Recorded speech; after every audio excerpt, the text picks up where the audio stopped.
ಇಂದಿನ ದಿನಗಳೇ ಹಾಗೆ. ಇಂದು ಬೆಳಗಾದರೆ ಎದ್ದು ಮೊಬೈಲ್ ನೋಡುವ ಜನಗಳೇ ಜಾಸ್ತಿ.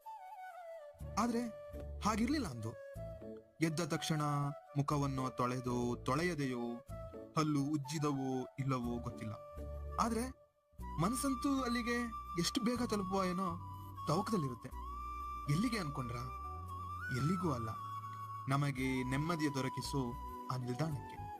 ಅದಕ್ಕೆ ನಿಲ್ದಾಣ ಅನ್ನೋದಕ್ಕಿಂತ ಭೂಮಿ ಮೇಲಿರೋ ಒಂದು ಸ್ವರ್ಗನೇ ಅನ್ಬೋದು. ತಪ್ಪೇನಿಲ್ಲ, ಏನಂತೀರಾ ಅನ್ಕೊಳ್ಳೋದ್ರಲ್ಲಿ ಅಲ್ವಾ? ಹಾಗೆ ಒಂದು ಟೀಯ ಹೇಳಿ ಕುಳಿತ್ರೆ ಮತ್ತೆ ಈಗಿನ ನ್ಯೂಸ್ ಚಾನೆಲ್ಗಳ ಅವಶ್ಯಕತೆಗಳೇ ಇರ್ತಿರ್ಲಿಲ್ಲ ಅಲ್ಲಿ. ಮಾತುಕತೆಗಳು, ಪಕ್ಕದ ಮನೆ ವಿಷಯಗಳು, ಕೆಲ ನಗೆ ಪಟಾಕಿಗಳು, ಅವರ ಹಳೆ ಪ್ರೇಮ ಕಥೆಗಳು, ಕೆಲವೊಮ್ಮೆ ಈಗಿರೋ ಕೆಲ ಸಂಬಂಧಗಳ ಬಗ್ಗೆನೂ ಹೊರಬರುತ್ತೆ ಅಲ್ವಾ ಗೆಳೆಯರೆ? ಆ ದಿನಗಳೇ